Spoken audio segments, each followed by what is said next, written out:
Baik, selamat pagi. Assalamualaikum warahmatullahi wabarakatuh. Jadi untuk pertemuan yang kelima ini yaitu tentang etika bisnis internasional.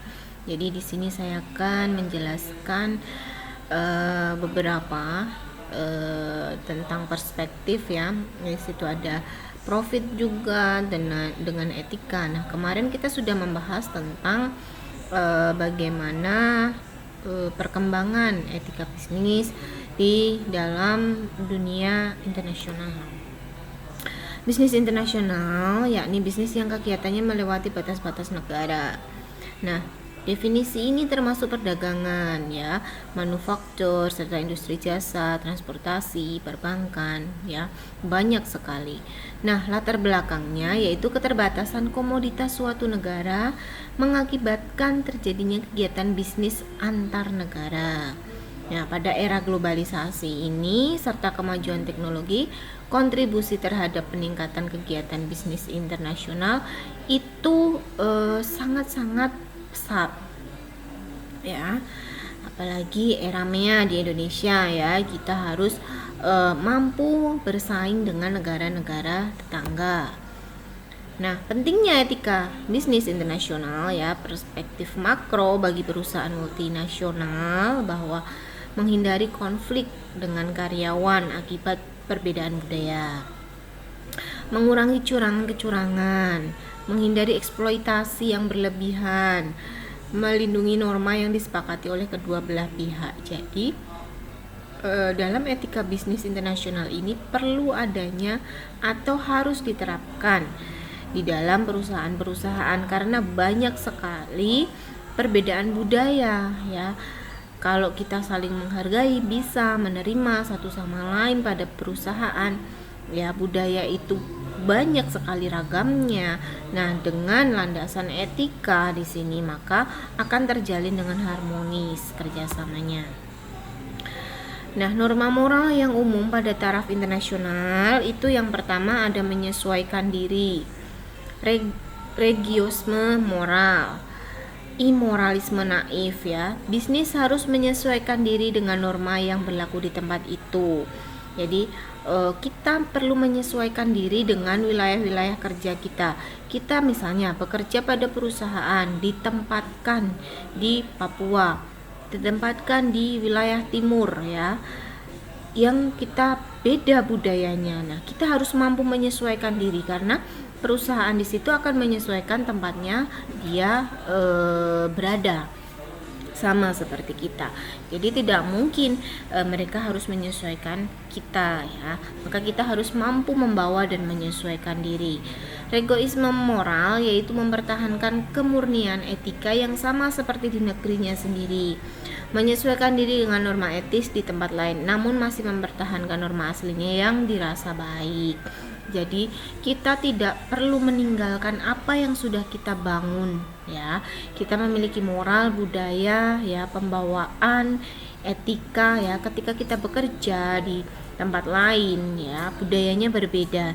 Nah, kita ambil, kita sesuaikan dengan tempat itu dan kita berikan juga moral etika kita yang baik juga. Jadi kita tidak perlu meninggalkan apa yang sudah kita punya. Imoralisme naif yaitu hanya memenuhi ketentuan-ketentuan hukum yang berlaku secara internasional, tidak terlalu memperhatikan norma negara lain. Jadi ini adalah peraturan-peraturan yang dibuat pada suatu perusahaan yang berlaku internasional. Dumping dalam bisnis internasional yaitu ya, dumping menjual sebuah produk kuantitas besar di suatu negara lain dengan harga di bawah harga pasar dan kadang-kadang malah di bawah biaya produksi sehingga merugikan produsen lokal. Ya, adapun motif dumping ya, penjual mempunyai persediaan terlalu besar sehingga ia memutuskan untuk menjual produk bersangkutan di bawah harga saja. Motif lebih jelek adalah berusaha untuk merebut monopoli dengan membanting harga. Nah, dumping ini adalah produk tidak etis karena melanggar etika pasar bebas. Nah, ini pernah dilakukan oleh perusahaan Jepang.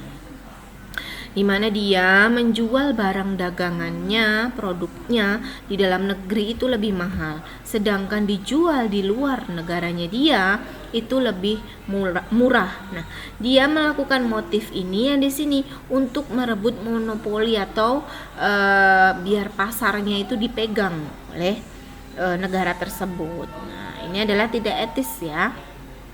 Dampaknya, konsumen diuntungkan jangka pendek karena dapat membeli produk dengan harga murah. Sedangkan para produsen menderita kerugian karena tidak sanggup menawarkan produk dengan harga semurah itu.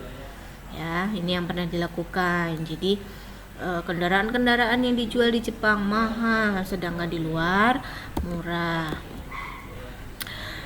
The George Rule ya, 10 aturan yang mengatur keberlangsungan korporasi multinasional.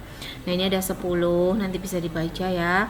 Tidak boleh dengan sengaja mengakibatkan kerugian langsung. Jadi ada beberapa aturan-aturan internasional ya yang mengatur sesama perusahaan.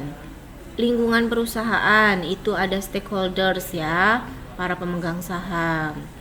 Nah, di sini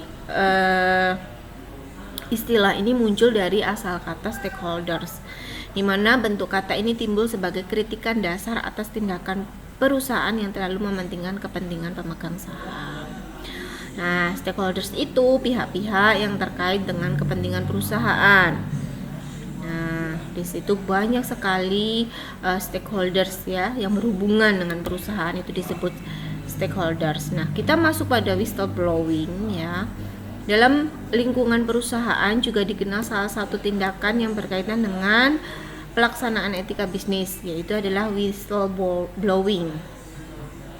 Merupakan sebuah tindakan yang dilakukan oleh perorangan untuk memberitahukan informasi lebih kepada masyarakat atau pihak yang berwenang untuk melakukan tindakan terhadap pelanggaran-pelanggaran. Ya, jadi pada dasarnya melakukan tindakan yang bertujuan menghentikan atau meluruskan kembali arah tujuan tempat bekerjanya. Kadang kalau sudah banyak profit ya, itu perusahaan lupa akan tujuan-tujuannya. Ya, ada whistleblower. Yang pertama ada lingkungan internal. Nah, di sini ada contohnya, nanti bisa sambil dibaca. Setelah itu ada dari lingkungan eksternal ya. Terus ada beberapa pernyataan whistleblowing itu ada dari tim Barnett, itu ada beberapa pengertiannya ya dari sini. Selanjutnya ada dari tim Barnett juga, bahwa kepentingan praktis dan tindakan whistleblowing. Nah, beberapa dari whistleblowing tadi nanti bisa dibaca. Lanjutnya etika dan profit, menggunakan sebuah hubungan yang tidak biasa dan cenderung dianggap berseberangan ya, karena biasanya pandangan perusahaan hanya memikirkan profit, sedangkan etika perusahaannya kurang dipikirkan. Nah, ini adalah beberapa tindakan-tindakan contoh yang dilakukan perusahaan mengutamakan keuntungan. Nanti bisa dilihat. Next kita ada yang namanya tugas ya, bisa nanti dikerjakan, saya kirim dalam bentuk link grup begitu ya. Baik, terima kasih. Untuk materi ini saya percepat karena hanya 10 menit untuk durasi waktunya. Baik, terima kasih untuk yang sudah menyaksikan dalam video ini, dalam materi ini. Selamat pagi, assalamualaikum warahmatullahi wabarakatuh.